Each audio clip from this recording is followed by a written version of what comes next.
Okay, I think it's time to have a look at the Santaka Model 002,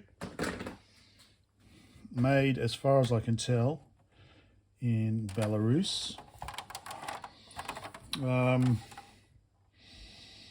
So it seems to have, we have a, oh, is that supposed to say data instead of dama or dame, like that lady? So date of issue, I assume, is 9th week of 1992. Is it BELVAR? Oh, BELVAR, BELVAR. BPK Santaka, sorry, BPK Santaka Model 002. Very, very well built. This is, you know, compared to the plastic on this one, this is really solidly built. I'm really impressed.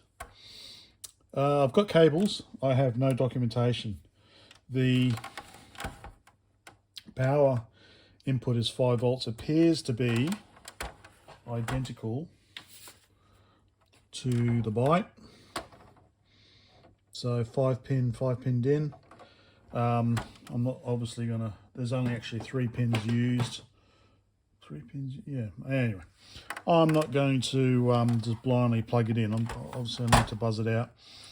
Same thing with the RGB. It's, well, it's not the same actually. It's 5 pin DIN for the RGB. I do have, this is a pinout for the Robic, which is a different clone, and it does have a 5 pin DIN here for RGB. So we've got red, Krasnaya, no, Krasny. I'm thinking of Krasnaya October, Red October movie. Red, sync, green, ground, and blue, and what? Okay, no, that's ground up there. Not sure. That's definitely sync. Yeah, because you can see it's sync. Yeah. So I need to figure that out as well to get video out. So I'm hoping this actually works because it's so well built. Yeah, so I'll pull the case apart. I'm going to give the case a good scrub, give it a good clean, have a look inside, and then try and figure out the cabling. I have checked online, quick check. There doesn't seem to be any manuals online, which is disappointing. If you've got the manual and it's not online, scan it in and upload it. Anyway, so yeah, but it's dinner time first. Right, let's get stuck into it. Okay, so we've got this kind of familiar anti-tampering, where they've just got the screw and then they've just got some kind of like Play-Doh or some gunk. So, looks like they've got that in 2 of them. So 2, it's just a normal flathead. I don't know if you can see it, maybe not. And then the other 2, it's got this gunk in there to, so maybe no one's ever been in this. Who knows? It looks like just 4 screws.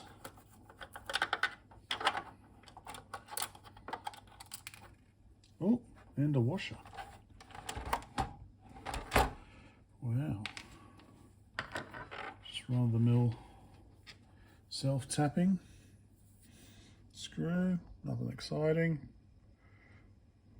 Not rusted or anything, which is a different bit of a change. So there's that one. There's one down here.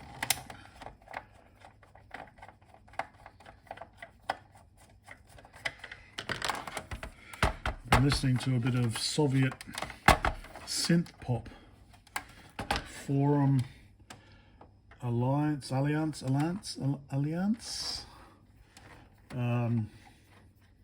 What's the Allianz one? At Dawn. Nazare. And what else? Oh, Kino, of course. Kino got some good songs. Shame about the lead singer. Okay. So yeah, security gunk removed. Or should I keep it? Okay, so yeah. Oh, look how shiny. Look how shiny that screw is. Been protected for the past, well, 30 years. 30 years this year. Wow. Shiny Belarus. Well, it could have been made anywhere in the Soviet Union, I guess. The People's No. 5 Screw and Heavy Artillery Manufactory. That's a nice clean one. Anyway, so got them all out. That one's come out. Okay, so the one with the slightly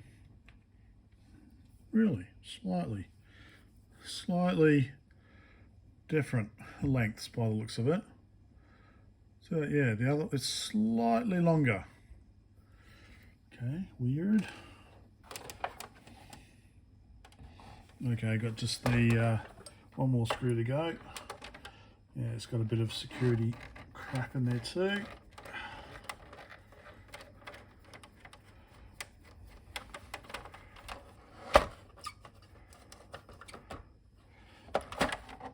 Oh, it's a bit stuck. I should probably, there we go.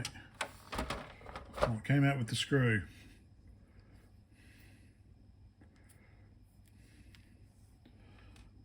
Okay. Oh yeah, there's a washer in that one, but that's being stuck in there by the security gunk. Okay.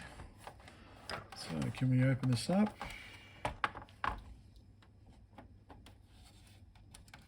Oh, spider webs. Wow. Look at that, eh? Is that a genuine Zilog?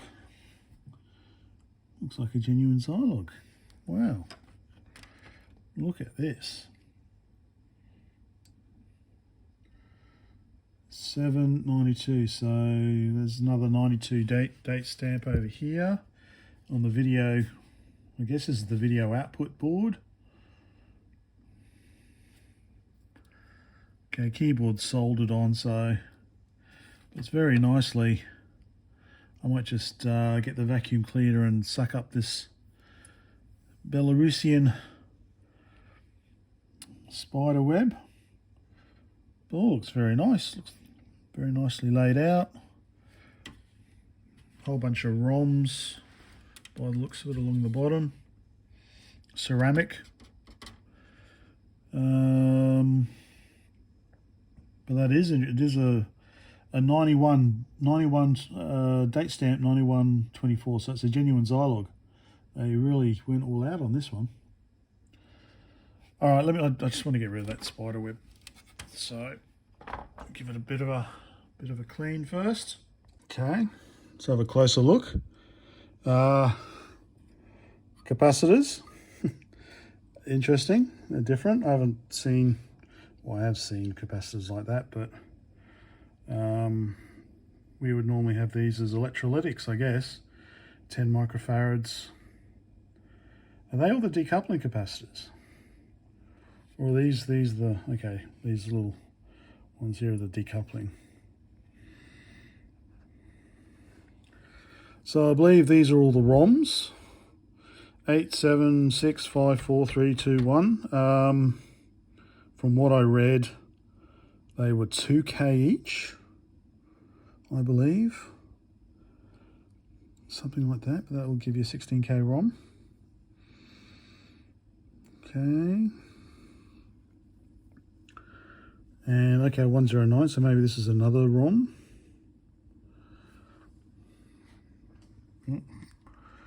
So what's that? R556RT1?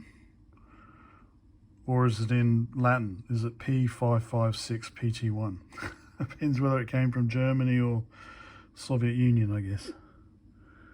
110, so I don't know, is that another ROM?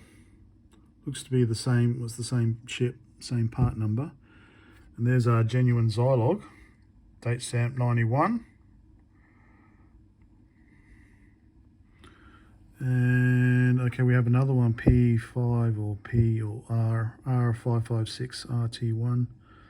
What's that? That's 106, is it 10? Oh, B, oh sorry, B. No, that's Cyrillic. So we've got 1, 2, 3, 4, 5, 6, 7, 8, 9, A, B. So 10, 11.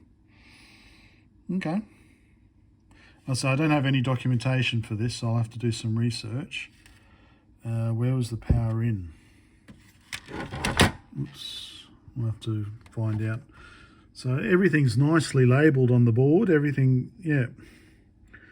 X7, X6, or again, is that Cyrillic?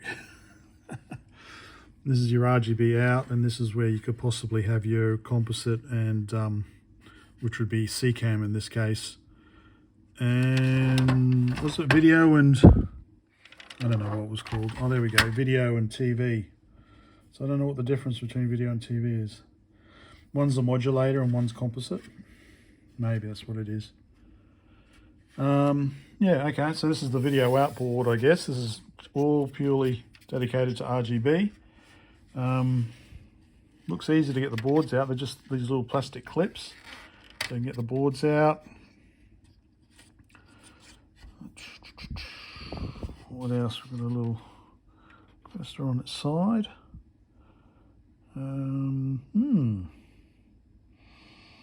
very nice. Oh, okay, so most of the chips are Cyrillic, so they'll be Soviet Union. 91. Yeah, 91 date stamps. So they must have ordered in the Zilogs at the same time. So they've used native components except for the Zilog. Interesting. Well, yeah, I'm really impressed. This is a nicely laid out board. Yeah. Hopefully a little easier to troubleshoot because there's no ULA, I guess. Yeah. And the keyboard, look at that beefy speaker. Wow, that is a big speaker. Keyboard also, similarly, everything's labelled. Looks really well made, put together. So it looks like we've got okay, so we've got screws here, and then these are there on the top here. So I guess you pop these out to undo those ones, maybe. So I have to pull that apart, of course. But first things first, I guess before I go too far, I just want to see if it works. I don't know if I'll be able to do that tonight because I've got to make up an RGB cable, don't I? Can I be bothered doing that tonight? Let me check, what's the power? So that's reset.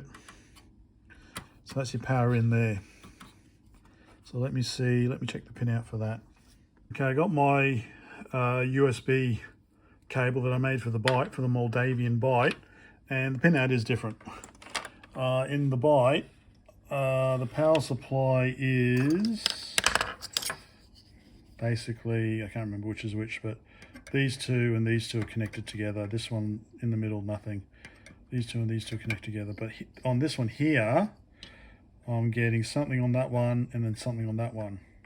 So these two aren't used at all. So it's a different pin out.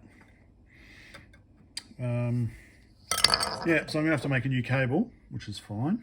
Maybe not tonight, but I do want to have a look underneath because I've been buzzing these and I can only get it on 2 of them.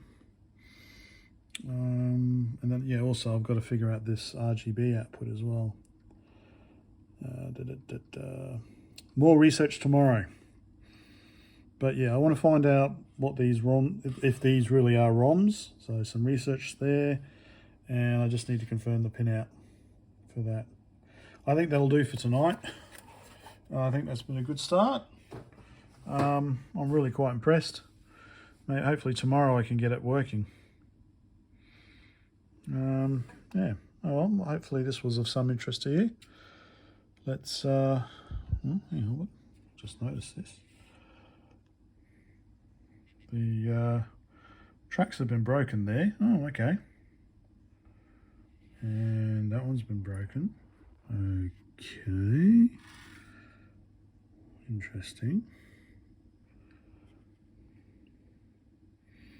Why is that, I wonder?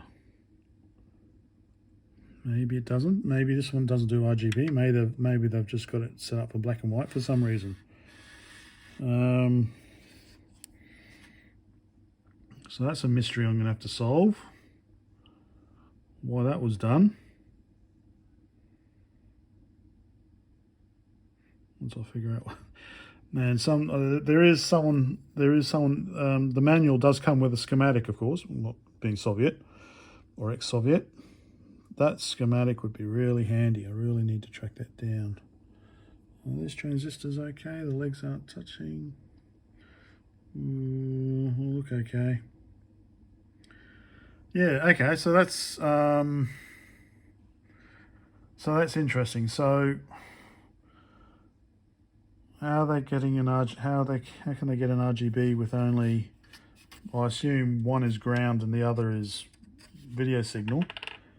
I assume maybe this is ground. I think maybe ground is on the underneath, on the underside of the board, and I think 5 volts VCC is on the top side of the board.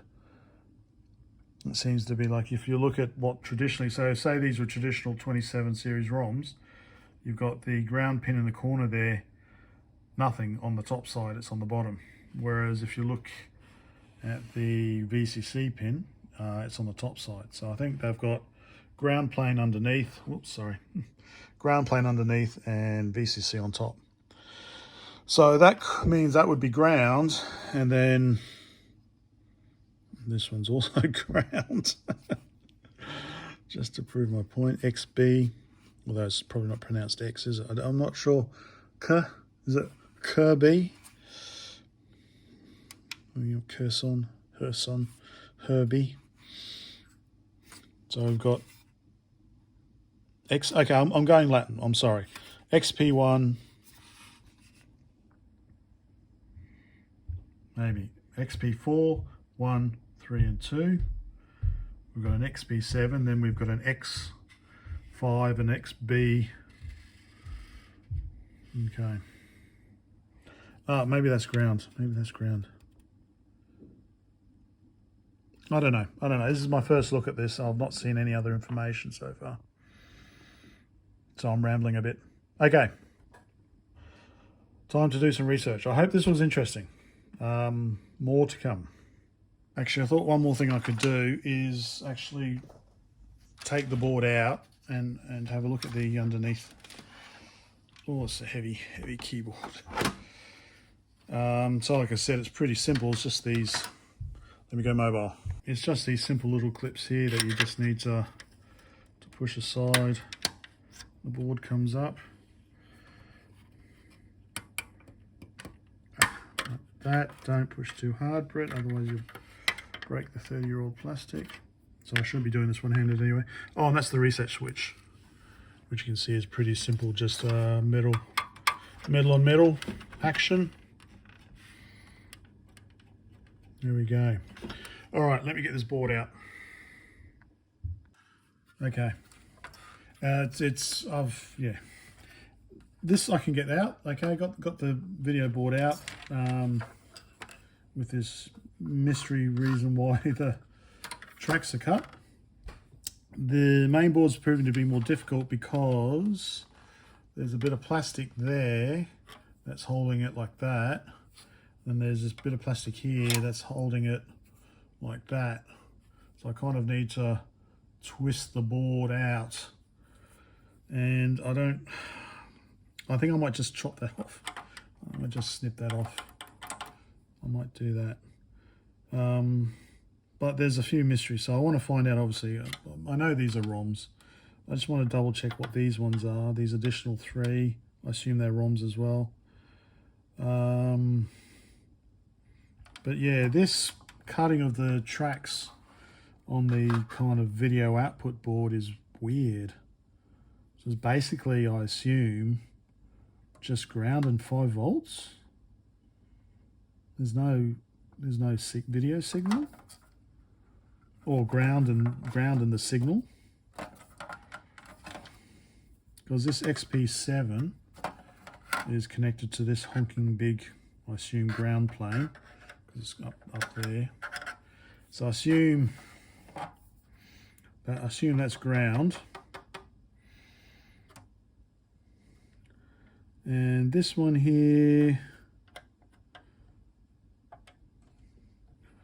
looks to be coming out of maybe this ROM or whatever this is, that pin at least, which is strange, weird. Yeah, all right. So I'm gonna have to find out what those chips are. So it's a bit of a mystery whether the video out actually works on this or how it works. Yeah, but I hope that was kind of interesting. So yeah, well, thanks for joining me, and let's continue later.